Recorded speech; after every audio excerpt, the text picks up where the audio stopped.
A bird sang this song to me. There was a message in its melody, sweetest lyrics that I ever heard. There's a message in the songs of birds. Tomorrow is another day. Living is the only way. Tomorrow's gonna ever come. Listen to the words of the song. Everything's gonna be alright. Everything is gonna be.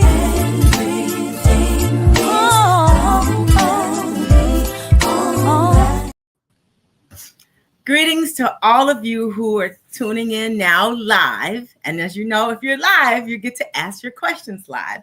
And also to those of you who will be listening to this later.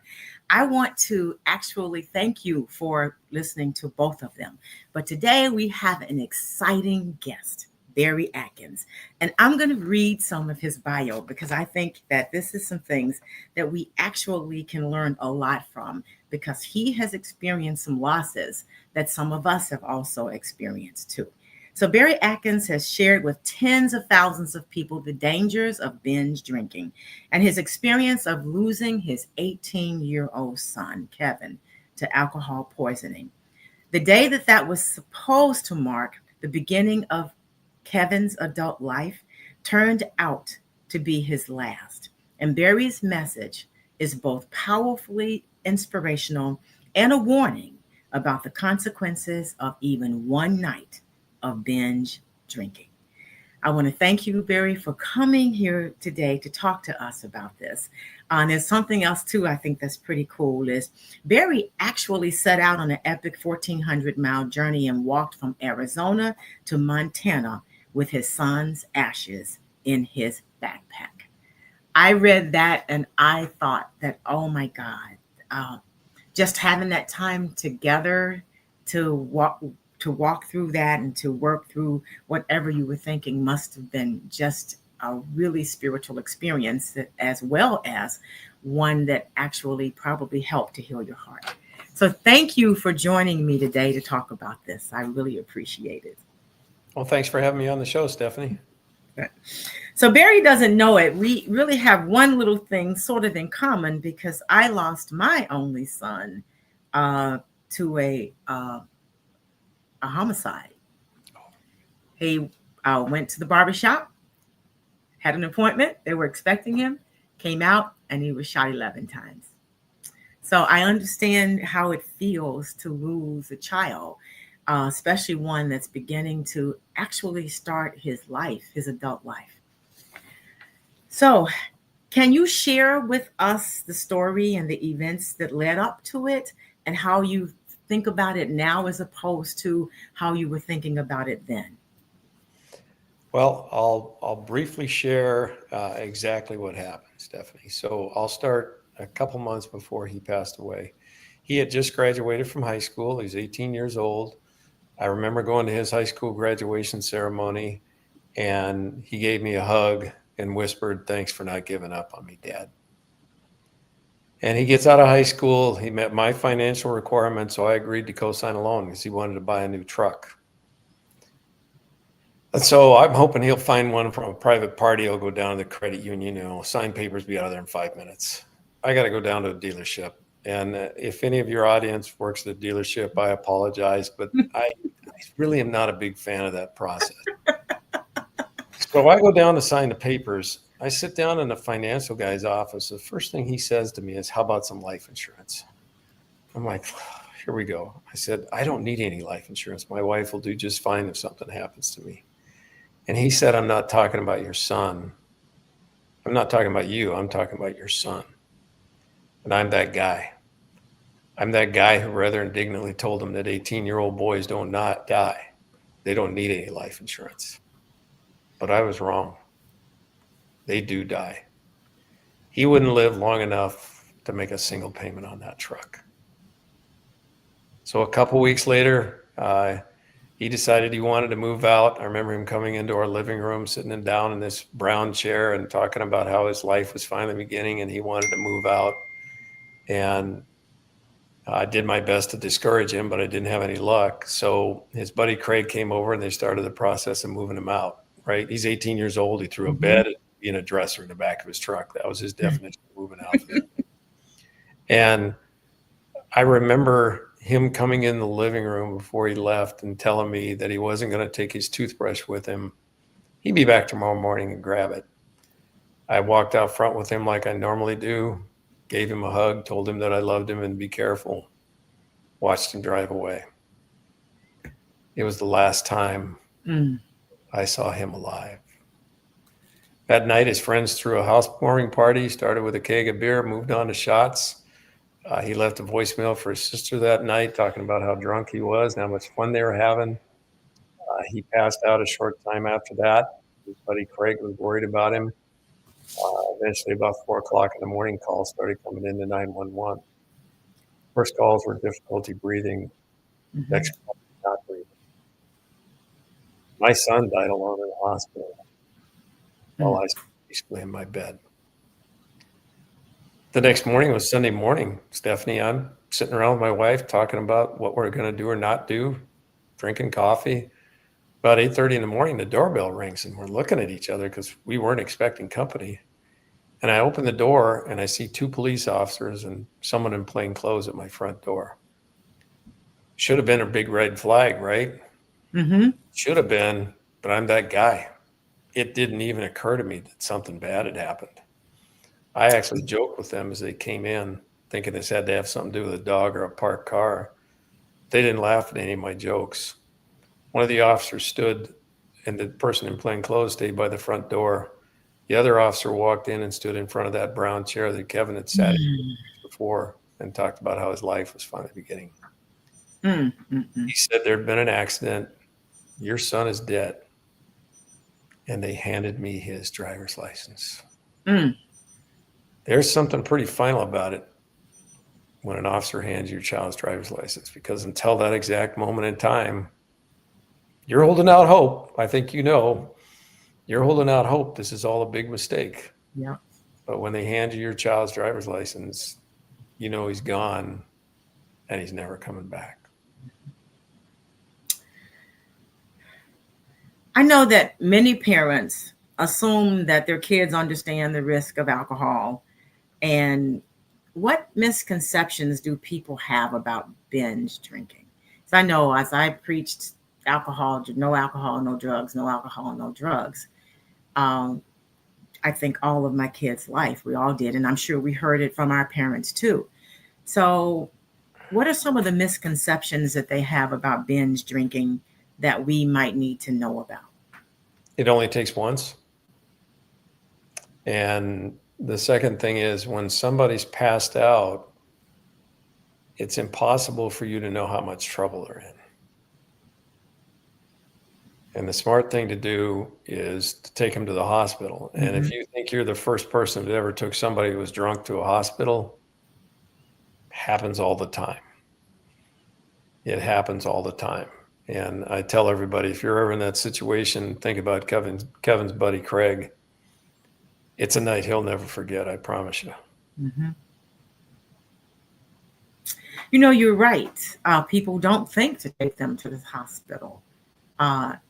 And as a matter of fact, even in some of the adults who are listening, think that you can just sober the people up. You do need to get them somewhere where they can get some help. Yeah. So how has losing Kevin changed your perspective on alcohol education and awareness? Completely. You know, I'm one of those guys who really wasn't in the middle of things. A good weekend for me is when I don't go anywhere, right? I'm just not one of those people that's out and in the middle of things. You know, if you'd have told me prior to this happening, you know, if God would have said, well, you know, here's my plan for you. This is going to happen. And then you're going to bare your soul to hundreds of thousands of people after that. I would have said, yeah, pick somebody else. I'm not interested in that. I had no aspiration to do. I'm not the right guy, right? That's what I keep telling everybody. I'm only here because of what happened. So what was the turning point that made you decide, though, to share his story publicly? Well, okay. So I'm going to explain something. This is a little hard for me to talk about, to try to explain it in a way that everybody understands. But to be clear, I was angry with God. Right? Why didn't he take me? Right. Right? Let my kid live, take me. And I told him so in probably not appropriate language. A couple days later, I had another life-changing event. I was laying in bed. It was about 4 o'clock in the morning. I was wide awake, as you can imagine. And I felt like someone had walked in the room. You know how there's people, you think, did somebody just walk in? Mm-hmm. And then there was a light I'd never seen before and haven't seen since. And the message was that Kevin didn't suffer and something very good would come from this. And before I could ask a question, it was gone. And why God chose me for that message, I don't know. I really don't. But as my wife has pointed out, well, the way she described it, God chooses the unimpressive to do his work. Mm-hmm. I qualify. Yes, I think God does that so that the word has to get out to everybody, and that's generally what happens. But it is really, when to lose a child first, I understand, it's just difficult. It is. So how did you decide to do this 1,400-mile journey with his ashes? What was your thought process in that? And especially since it's not something that you thought you were ever going to have to do. So, we had to decide what to do with his ashes. And I remember going down, I'll start with that. When I went down to pick up his ashes, you walk into the funeral home and they've got nice pictures on the wall. And they're playing music in the background. They took me in an office, set me down in a big comfortable chair with a desk in front of me. And a funeral director walks in, sets an urn down in front of me. An urn that holds all the remains. A kid that I burped, changed his diapers, coached baseball, basketball, soccer, football. I taught him to shoot a gun and swing a golf club. All that remains of him were sitting in that urn. There's one thing I knew at that point, and that was I didn't want to be a victim. Because the world doesn't need any more victims. We've got plenty already. The world needs people who take something bad and they make something very good come from it. And I thought about what I would hope somebody else would do if it happened to their kid. And for me, it was just to get out and tell the story, not for the money, because there is no money in the world. As you know, there is no money that'll fix the hurt. Right. The only thing that helps is to try to make something good come from it. So then we had to try to decide what to do with his ashes. I grew up in Kalispell, Montana. And Kevin had been there a number of times and always talked about wanting to move there someday and buy a ranch. So we decided to take his ashes to Montana. The normal thing to do is put them in your car and drive there, but I decided to put them in my backpack and walk there and tell the story, because I guarantee you don't want to go through this. So where did that idea come from? If you have older people in your audience, one of Kevin's favorite movies was a movie called Lonesome Dove with Tommy Lee Jones and Robert Duvall. Have you seen that? So you probably know where I'm going with this. That's where the idea in my head, where it came from to do this. At first I thought I was going to walk the Continental Divide. But then I wouldn't be able to tell the story, right? Right. And I really struggled with whether I was going to do it or not, Stephanie, because I'm not independently wealthy, right? I'd have to take months off from work and do all those kind of things. But along the way in life, people say things to you you'd never forget. And I was talking to a guy about it. I said, man, I don't know. This is... my family's trying to discourage me. I had family members that tried to discourage me. And I thought, man, I don't know. And he said, well, how do you think you'd feel about it in 10 years if you don't do it? Right. And that's what sealed the deal for me. I'm like, okay, I got to do this one way or the other. I got to do this. So as you're taking this journey, though, it's like it's a 1,400-mile journey. So what did people say to you, or what did you say to the people to help them understand, or did you just let God speak to you to get it done? You know, every day people stopped and asked me what we were doing out there, right? Because we had a truck that had Kevin's Last Walk on it, and what I discovered from that is everybody's got a story. Everybody's got a story about how drugs or alcohol impacted their lives. But I met a lot of wonderful people out there. Mm-hmm. There's a lot of really good people. Probably the coolest thing that happened was I left Gilbert, Arizona. In Arizona, believe it or not, it's not all flat desert. There are some pretty good sized mountains and hills and plateaus. And north of Flagstaff, Arizona, is probably a couple of weeks of walking by then. I saw a car go by and he put his brake lights on. I thought, oh, cool, I'll take a break and talk to this person. And he gets out and he says, are you the guy that spoke at Flagstaff High School a week ago or a couple of days ago? I said, yeah, I did. And he gave me a hug and thanked me because he said for the first time his son came home and told him about what happened in high school that day. Oh, wow. Yeah. So when people, I'm sure people shared with you a lot of their stories too.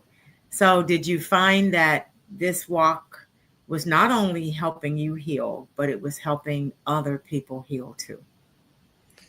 That's the whole goal, right? Mm-hmm.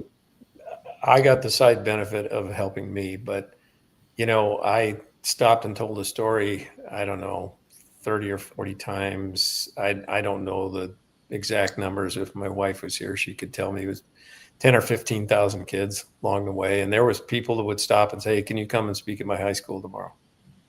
And with only one exception, I made it happen. And keep in mind, Stephanie, that this predates all the cool tools that you have today, like GPS and all of those things. I mean, I had to just take a guess at how long it's going to take me to get to that school from where I was. So yeah, there was a lot of challenges. My wife, I called her the road manager because she managed all that. She said, no, I think we need to leave. You need to stop and get in the truck. We'll mark the spot. I come back to that spot and start the next day. So what are some of the most common signs that someone may be at risk for alcohol poisoning? Because I know as parents, we don't always know. And as kids or teenagers or young adults, they don't know either. It's just something we talk about, but we don't know at what point we're at risk for it. The number one sign is they're passed out.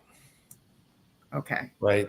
And there's another pretty cool story about that. I actually spoke at a high school in North Phoenix, and I got an email a couple weeks later that there had been a party.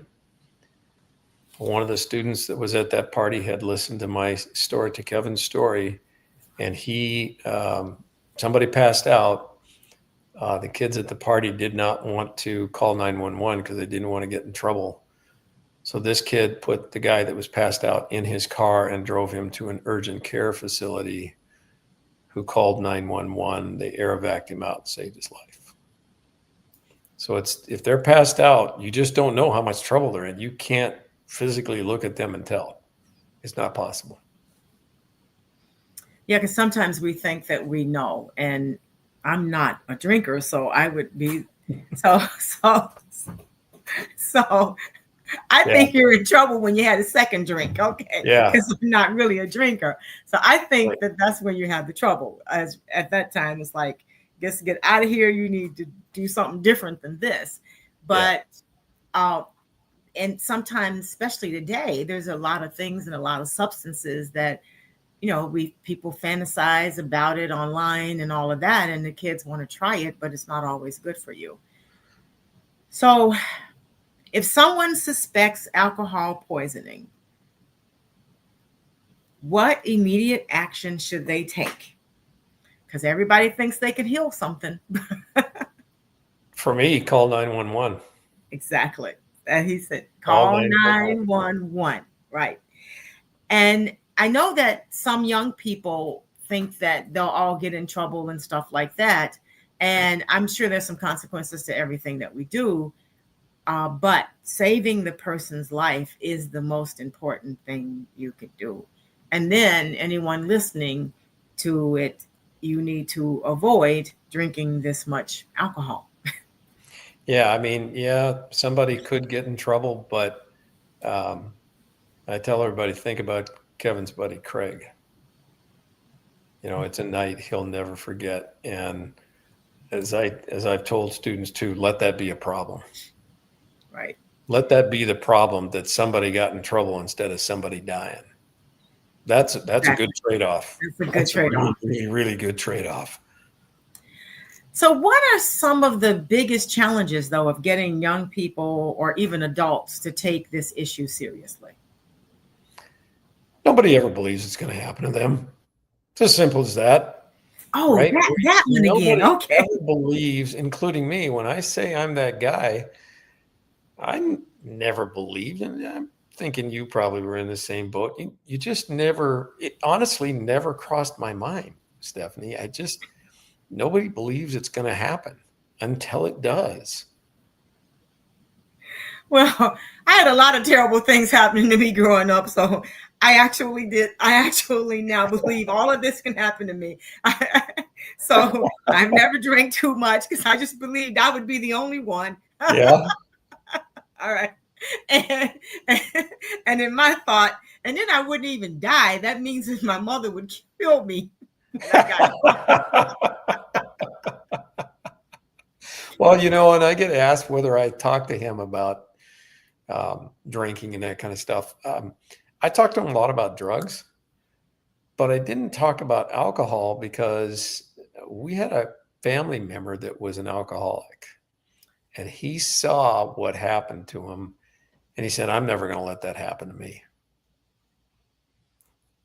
So you assume they know. Turned out he didn't know. So people say, well, when do we talk to him about this stuff? And the only thing I can tell you is don't wait until it's too late. Oh, I with my kids, I wondered when I would talk about it, but I started early when they were little, like 5. Okay. So it's like, okay, you don't accept this from people. You don't do that. You don't do this. You don't do this. You do this. And I remember my son says, what happens if I do? I says, if they don't die, I'm going to kill you. If you do die, I'm going to wake you up and kill you. Okay. But you do have to have the conversation early. But I think parents are afraid of that. They think that, I don't know why. It's awkward, right? And so I tell parents the same things I tell students about that. It's never an easy thing to sit down and say, hey, let's talk about drugs and alcohol. But I tell students, just let your parents overhear you talking to a friend about something like that. Because if you're in the room, I promise you, your parents are listening to what you're saying. And the flip side is true. If a parent wants to start a conversation, let the kids hear you talking to someone else about something that happened to somebody. And it starts the conversation, right? Because it's an awkward conversation to have. Let's be clear. But like I said, nobody ever believes it. Well, with the exception of you.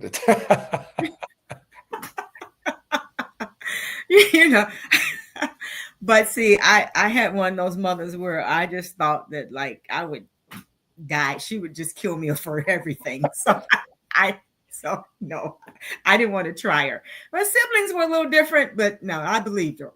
Yeah. But you're right. We don't have the conversations. And I think parents think they will have the wrong conversation or not get to the kids, but I think it's just like you said, let them hear you talk to someone else about it, or be okay with having an awkward conversation. Yeah, and it's interesting for me, Stephanie, because obviously I'm 2 generations apart from high school students now. Mm-hmm. And I had a guy. This is another interesting part of how my story, the story part, evolved. I had a guy one time say, "Do you still speak at high schools?" And I said, "Yeah, I do." And he said, "You're too old. You shouldn't be doing that." And at the time, I was a little bit offended by that. But give it a little time to think about it, and with the help of God, it's the first thing I address. When I walk on stage, the first thing I say is, "I'm not here to tell anybody how to live their life. I'm just here to tell you a story. But as you listen to this story, maybe think about what you want your story to be." Mm-hmm. So you've spoken to thousands of people now with the children and their parents. What have they? How have they reacted? And how have they decided to handle this themselves? Because this is a conversation you need to have with your children. For those of you who are listening, whether you believe they're drinking or not, okay? Because whether or not they're drinking or not drinking, they still need to know the conversation, because they may be in a room with kids who need help and they need to know what to do. I think it's a God thing, but for me, the feedback from students is surprisingly articulate. One of them actually said, "There's no way God wasn't involved in this." And kids talking about how inspired they were. One of them had heard it 3 times because of the way the schools work, and is in the same class or something. And she said, "I got something out of it all 3 times." Because they had them fill out these feedback forms, and I was stunned by what I read. They really understood what I was trying to say. Mm-hmm. So what message do you share with parents who may feel helpless in preventing binge drinking? Stay after it. Don't give up. Do not give up. If you think this stuff's going on, stay after it, because their lives depend upon it. That's, one of my 3 takeaways is about decision making. Mm-hmm. Mm-hmm. And the 2 most important decisions you're ever going to make, apart from following Jesus, are about drugs and alcohol, right? Mm-hmm. And I tell everybody, you need to educate yourselves about the dangers of drug and alcohol abuse, as if your life and the lives of your children depend upon it. Because it does. It just does. It just does, right? It does. And the environment now, unlike when I was young, it's like teenagers have many more things and events that they can do and go to, and they're exposed to a lot more of that than I was when I was growing up. And then I did grow up in a small town too. So you really do. Parents just can't give up. They have to keep hammering that message through, so you will be able to make sure that your children stay safe, or at least know how to get to help if they need to get to help. Yeah. You don't give up on it, because it's just too important, right? We all know stories, right? One of the other things I talk about sometimes is it's really easy to start down one of these paths, but the recovery industry, the drug and alcohol recovery industry, when I looked it up, it's $35 billion a year. That's how hard it is to get off this stuff once you start. And for me, I'm not here to tell anybody, to be clear, that you can never have a drink. But I am advocating you wait until you're 21, because the longer you wait, the less likely it is to ever become a problem. And you don't need to impress anybody. I don't know where you are with that, but I speak, a few times a year, maybe 3 or 4 times a year with one person from high school. The rest of them, I probably have them on Facebook, but I don't ever talk to them. Right. So you think you need to impress these people that not really. When you get out of high school, that's it. For me, anyway. I don't know about you. Now, maybe you'll have a dozen friends or something, but I have one. Most of us only have one, maybe two, Yeah, that's my Yeah, point. we have some associates and people we like to hang out with, but right, but Yeah. a really close friend, we don't have as many as we think. And I agree that people do need to uh, manage alcohol. Alcohol, you should manage alcohol. I'm not saying you can't take a drink, but do you need five? Yeah. It's like, Yeah. do you need more than two? And then if you're driving, you've got to think about that, and you've got to think about all of that, because not only that, alcohol also can cause health problems. Too much alcohol can cause a lot of health problems. And as we are getting older, we'd like to be healthy too. So that's something that we need to think about too. So starting young is the best place to start, but you can start now. But starting to manage your alcohol, your alcohol drinking is something that people need to think about. And then they do have some of the programs. There's an NA program and an AA program that can help you actually manage your alcohol and actually help you stop drinking and stop doing drugs too. I just think sometimes we don't. When we become adults, I don't think that we really pay enough attention to what we need to stay healthy, to what we need and how we need to love ourselves, because we have other things going on too. And as I always say to people, I think that, if you've got some stuff going on, do some counseling. I like counseling. I like to sit down and tell people. However you manage that. That's right. However you manage it, right? And it's fun. Counseling's fun, right? Yeah. Because they give you ideas. You don't have to come up with all of them by yourself. I tell everybody, if I didn't known I was going to live this long, I would have taken a lot better care of myself. Oh, God, that is true. I think all of us have thought about that. So how can colleges and communities do a better job in preventing alcohol-related tragedies? I know they have some speakers and stuff, but if you could just wave that magic wand, what would happen in colleges and the communities to help them do a better job in preventing alcohol tragedies? Work on their critical thinking.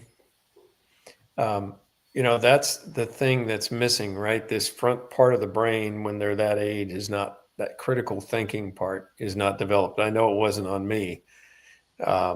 And helping them to think about what might happen when you do things. For me, I don't think there's a one size fits all. Some students might respond better if you explain all the chemical reactions that happen with either one of them. Some might just want to hear, well, I can have sober parties or something. There's people that do that. Some just hear a story like this and it sinks in with them, right? So there's different ways, or you can have a judge get up and talk about all the repercussions, all the legal repercussions. I don't believe it's a one size fits all. I've never believed that. Am I a piece of that? Yes, but everybody responds differently. Kids learn differently. I think that's one of the struggles that kids have, is that we try to shoehorn everybody into one way of doing things and letting kids figure out how they learn best. I learn best by doing, and I think everybody does, right? I was very much a hands-on kid. If you want me to learn it, show it to me. Let me touch it. Let me feel it. That kind of thing. And I still am to this day.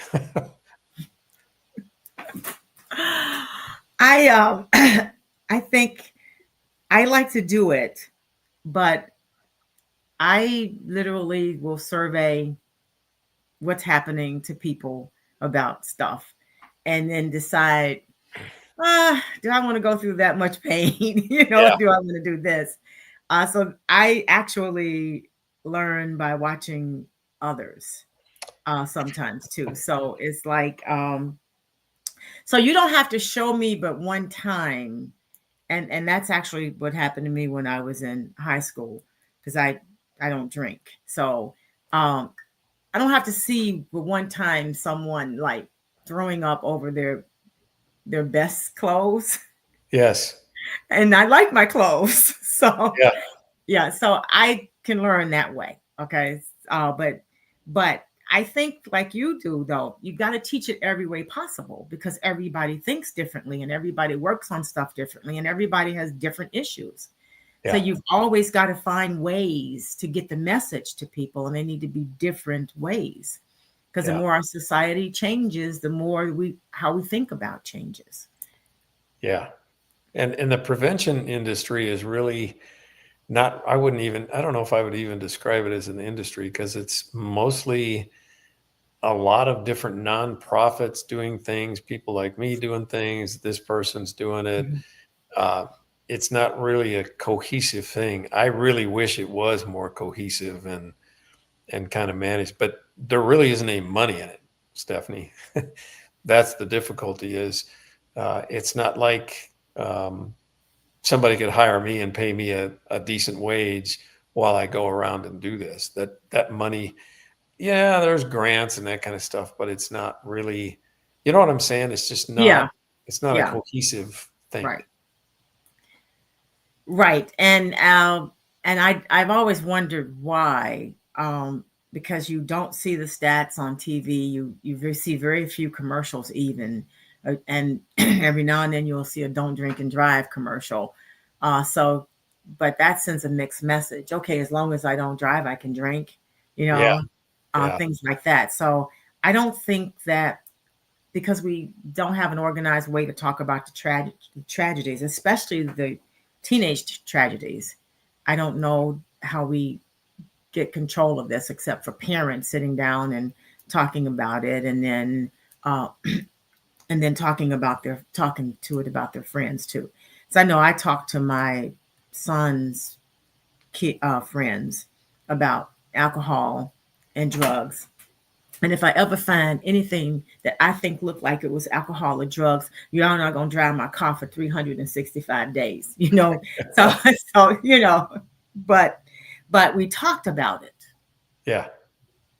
Yeah. Yeah, And it's right. important to do. And like we talked about, there's really no one size Fits fits all. all, Right. because nobody, it's just, that'll never happen. And then it does.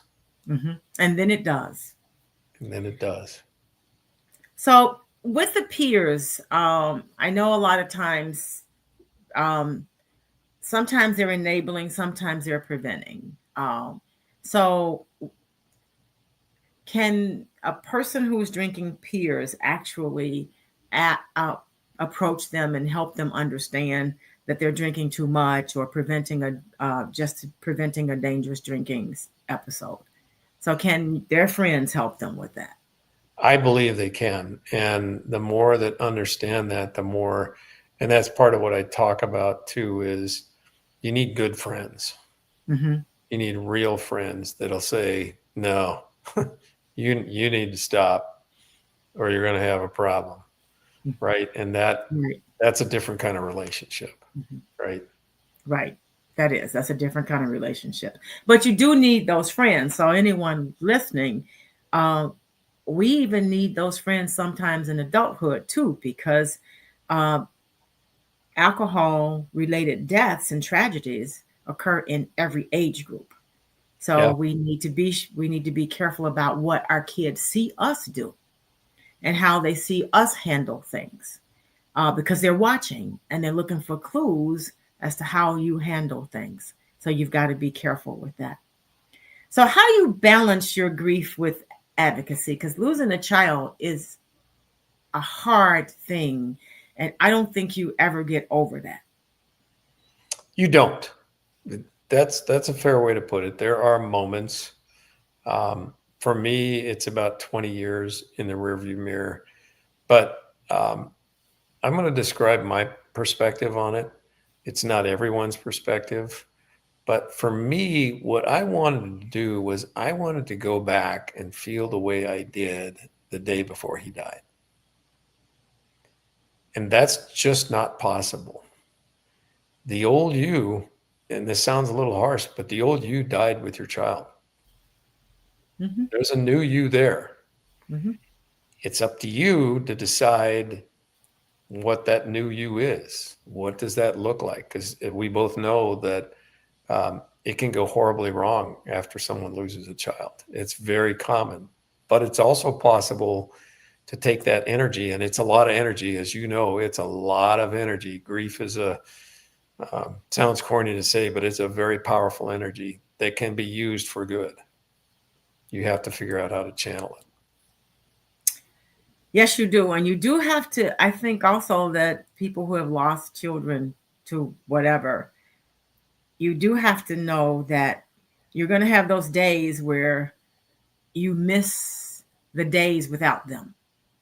And as I tell people, allow yourself to feel that, because that's real. Allow yourself to feel that. And when you have a child that dies, and then if they have siblings, they're going to feel the same thing too from time to time. And just talk about it, but allow yourself to feel that. Everybody manages that differently, Mm-hmm. right? But Right. You will. I don't know if this has ever happened to you, but there were moments, especially in the first few years, where I would forget that he died. And for quite a while, I was expecting him to barge through the door and go, "Hey, I got you with that one," right?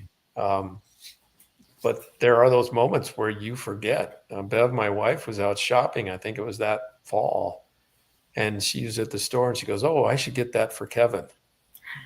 I've done that. You'd be surprised the number of times it happened to you I have too. done that. Yeah, it's happened to me too. Right. My son was murdered, but it's happened to me too.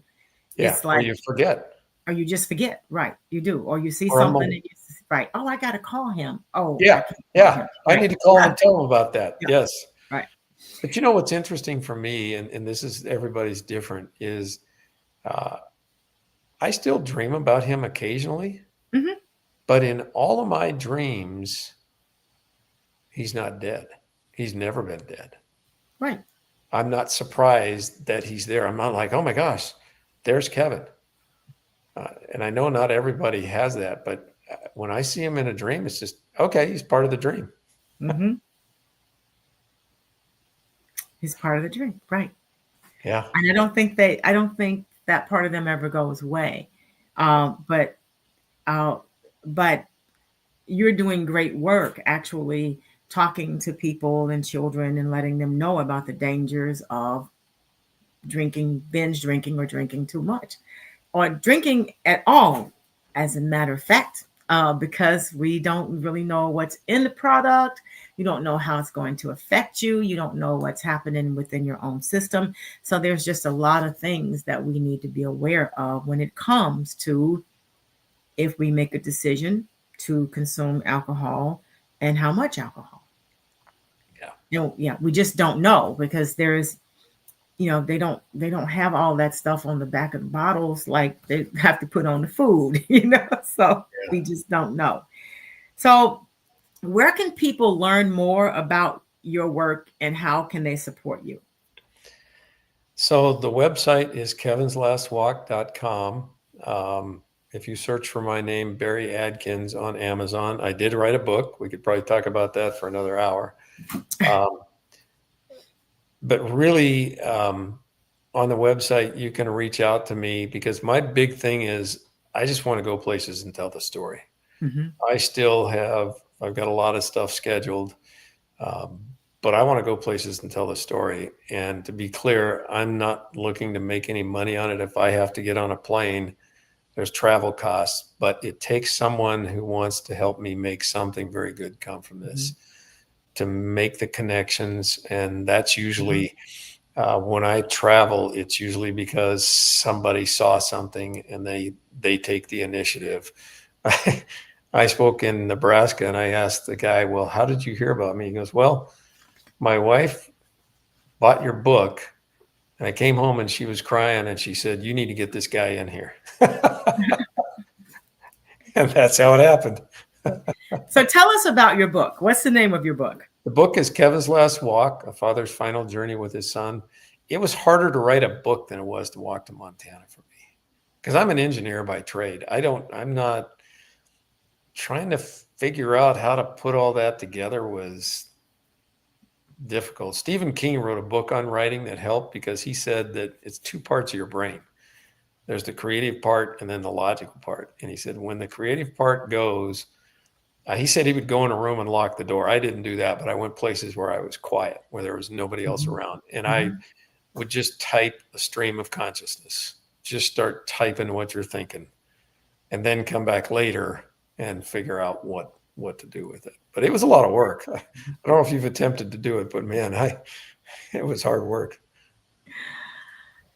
Where can people find your book?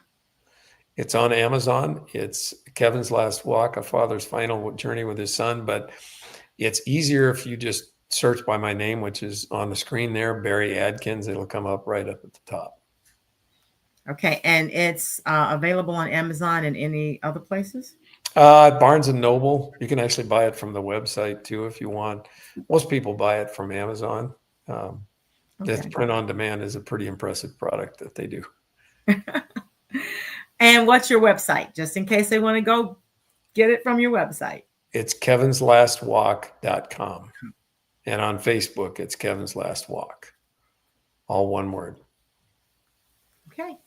And they can find it where you can find books. So be sure that you get a copy of that book. So wherever you find your books, you can get this book.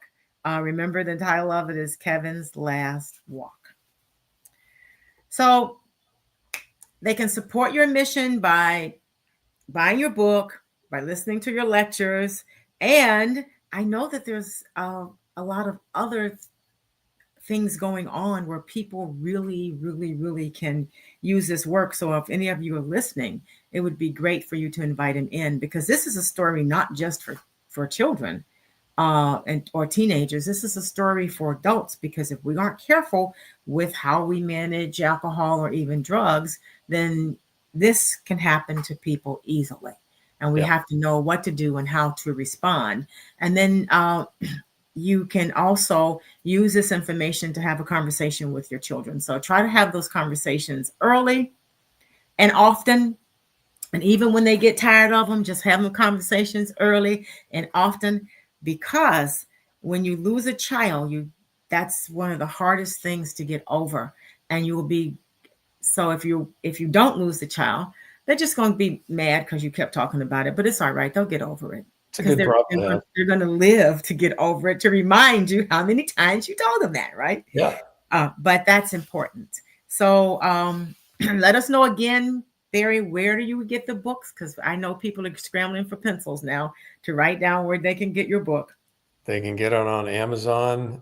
Just type in Barry Adkins. My name is on the screen there. Anyway, it's Barry. A as in apple, D as in dog, Kins. Or the website is kevinslastwalk.com. Okay. So we know where we can get his book. Please go out and support him in this book. And this book, too, after reading it, you will understand why we need to have the conversations ourselves with our children, no matter the age. Just start early. I started early with my kids talking about these kinds of things. So when they went to even middle school, they understood not to drink or do drugs. So you need to start early, and then you need to be able to be in a position to where they can even read the book and ask questions. This is an important conversation. This is a life-saving message for every parent, and every teen needs to hear it. Yep. So thank you for joining me. This has been a wonderful conversation. I really am excited about the work that you do with the conversations around this particular topic. I think that's fantastic, and you've kept it up for years, and keep doing that, because as someone did say to you, this is God's work. So you're helping people make better decisions and helping them actually craft a conversation that they need to craft with their children and their teenagers that they just don't know how to do it. Yeah. Thanks for having me on. You're welcome. I had a great time. So as I say at the ending is, may this day offer everyone everything that you need. And may each unfolding moment be a great time for you. I want you to trust your greatness, embrace your power. And remember, with the right pair of shoes, I can accomplish anything, and so can you. So be inspired, and until further notice, celebrate everything else. Do not go gently into that good night, but find a heel worth dying for and take it. And I want you to be the person that you have been waiting for. See, you got to always make today so awesome that yesterday gets jealous, and above all else, do it your way. And remember, life is just too short for you to drink cheap champagne. I'm Stephanie Wilson-Coleman, known as the Empowerment Doctor, and it's been a pleasure with me. And Barry, I enjoyed this session so much that I'm going to be sure that I let all of my friends know that they can contact you for this, because I think this is something that they need. So with that, we're going to say good night, and you guys have a great evening. Thanks, Stephanie. You're welcome.